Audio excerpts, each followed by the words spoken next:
الحمدللہ رب العالمین وصلی اللہ وسلم علی نبینا محمد۔ تمام تعریف اس حقیقی معبود کے لیے جو ہم سب کا پالنہار ہے، بے شمار درود سلام محمد صلی اللہ علیہ وسلم پر۔ محترم سامعین اکرام، مختصر جو میں آپ لوگوں کا ٹائم لوں گا، یعنی زیادہ سے زیادہ 7 منٹ 8 منٹ 7 منٹ یا 8 منٹ۔ تو اب یہ محرم کا مہینہ چالو ہو گیا ہے، یہ اللہ کا مہینہ بھائیو، ہمیں یہ معلوم ہونا چاہیے کہ یہ اللہ کا مہینہ ہے۔ محرم الحرام یعنی محرم اللہ کا مہینہ ہے، اور اس مہینے میں 10 تاریخ کو جو روزہ رکھا جاتا ہے اس کی بہت اہمیت ہے۔ تو اس کی حدیث ہم لوگ انشاءاللہ سنیں گے۔ عن ابی ہریرہ رضی اللہ عنہ ان رسول اللہ صلی اللہ علیہ وسلم قال افضل الصیام بعد رمضان شہر اللہ المحرم وافضل الصلاۃ بعد الفریضہ صلاۃ اللیل۔ اس کے راوی ابو ہریرہ ہیں۔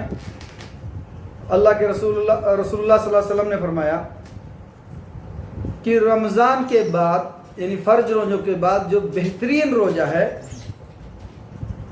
یعنی جو اگر 2 نمبر پہ کسی روزے کا اگر درجہ آتا ہے تو وہ محرم کا ہے، یعنی عاشورہ کا۔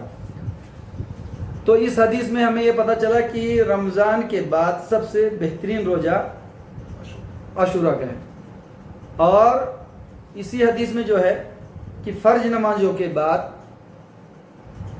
بہترین نماز صلاۃ اللیل یعنی تہجد ہے، ٹھیک ہے۔ اور یہ حدیث مسلم کی ہے 2755۔ اور یہ ایک حدیث اور سنیں گے انشاءاللہ۔ ہر مہینے کے 3 روزے پلس رمضان کے گویا پورے سال کا روزہ مانا جاتا ہے۔ عرفہ کے دن کا روزہ 1 سال پچھلے گناہ معاف ہو جاتے ہیں، اور 1 سال اگلے گناہ معاف ہو جاتے ہیں۔ عرفہ کے دن کا روزہ 1 سال پچھلے گناہ معاف ہو جاتے ہیں۔ تو اس میں یعنی ہمیں مین جو لینا ہے حدیث کے مفہوم، یعنی یوم عاشورہ کا جو روزہ ہے اس کی بہت بڑی فضیلت ہے، اور رسول اللہ صلی اللہ علیہ وسلم نے فرمایا کہ یوم عاشورہ کا روزہ 1 سال پچھلے گناہ کا کفارہ بن جاتا ہے۔ یعنی عاشورے کا روزہ جو فائدہ ہے، 1 سال پچھلا گناہ معاف ہو جاتا ہے، گناہ صغیرہ۔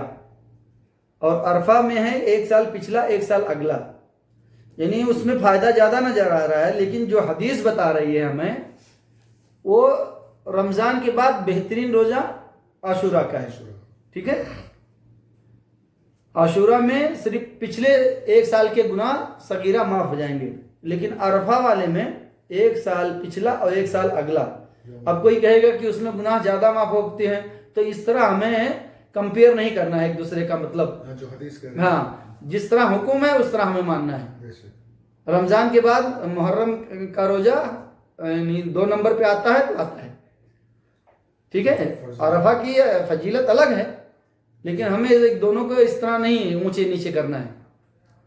جی جی۔ تو ہم یہ روزہ انشاءاللہ رکھیں گے، اور ہر مسلمان اپنے دیش میں یعنی جس طرح اس کا عربی کیلنڈر چلتا ہے، جس طرح چاند نظر آتا ہے اس طرح رکھے۔ یعنی عرب میں آج ہے تو ہم لوگ بھی آج رکھیں گے، ایسا نہیں ہے۔ یعنی سعودی عرب میں پہلے دکھتا ہے، اور بر صغیر یعنی انڈیا پاکستان بنگلہ دیش وغیرہ میں بعد میں دکھتا ہے۔ تو اس لیے ہم لوگ اپنے ملک کے حساب سے رکھیں گے۔ عرفہ کا بھی روزہ ہر یعنی پوری جو یعنی اسلامک جو تیوہار ہے تقریباً وہ پورے کے پورا ہم اپنے عربی تاریخ سے چلیں گے، اپنے دیش کے، کیونکہ رسول اللہ صلی اللہ علیہ وسلم کے وقت میں ٹیلی فون یا کوئی ٹیکنالوجی یا کوئی ریڈیو کوئی خبر تھی، تو کیسے پتہ چلا کہ کس کو کب چاند دکھا؟ یعنی عرفہ میں وہ لوگ گئے کہ نہیں گئے، پتہ چلتا تھا؟ نہیں پتہ چلتا تھا۔ سب اپنے ملک کے حساب سے جب چاند دکھتا تھا اس ٹائم سے وہ اسٹارٹ کرتے ہیں۔ آج چاند دکھا، اب آج سے ہماری 1 تاریخ ہو گئی، مغرب سے 1 تاریخ شروع ہو گئی۔ یہ نہیں کہ عرب میں اب پہلے دکھ گیا تو ہم عرب کے ساتھ منائیں گے، ایسا نہیں کرو۔ کیونکہ اس ٹائم پہ کوئی ٹیکنالوجی نہیں تھی، کوئی یعنی جا کے بتانے والا نہیں تھا کہ ہمارے ادھر دکھا ہے اتنا دور سفر ہے، یعنی 15 دن 1 مہینے لگ جائیں جانے میں. تو اس لیے ہم اپنے ملک کے حساب سے رکھیں گے. انشاءاللہ. تو محرم کا روزہ اگر کسی کا 9 چھوٹ جائے، 2 روزے رکھنے ہیں 9 اور 10، کسی کا اگر 9 چھوٹ جائے تو 10 11 رکھ لے. ٹھیک ہے، کوشش کریں 9 اور 10 نہ مس ہونے پائے. لیکن ہمیں رکھنے کتنے؟ 2 روزے، 9 اور 10. اور 9 اگر چھوٹ گئے تو کیا کریں گے؟ 10 11 رکھ لیں گے. ٹھیک ہے. انشاءاللہ. تو یہ جو دوسری حدیث میں نے بتائی ہے کہ 1 سال پچھلا گناہ جو معاف ہو جاتا ہے محرم کا روزہ رکھنے سے، یہ مسلم کی حدیث ہے 2746. تو انشاءاللہ رکھیں گے ہم لوگ، کوشش کریں. اور بہت یعنی اللہ کے راہ میں جو 1 دن کا روزہ رکھتا ہے، ایک حدیث ہے میں پچھلے بیان میں بتا چکا ہوں، اللہ تعالیٰ اس کے یعنی چہرے سے 70 سال کی مسافت کی جہنم کو دور کر دیتا ہے. 1 دن کا روزہ جو اللہ کے راہ میں رکھتا ہے. اور روزداروں کے لیے تو خاص کر کے دروازہ ہے جنت میں جانے کا، باب الریان. اور وہ روزدار جانے کے بعد وہ بند ہو جائے گا. تو روزے کا بہت زیادہ فائدہ بھائیو. تو روزہ ہم لوگ انشاءاللہ ضرور رکھیں گے. اور اس حدیث میں اگر کوئی اپ ڈاؤن میں کچھ غلطی ہو گئی ہے الفاظ کی ادائیگی میں یا حدیث نمبر میں، تو اس سے اونچی کسی کو دلیل ملتی ہے وہ اپنا عمل کر لیں، میری بھی اصلاح کر دے. وصلی اللہ وسلم علی نبینا محمد. بارک اللہ فیکم، جزاکم اللہ خیر.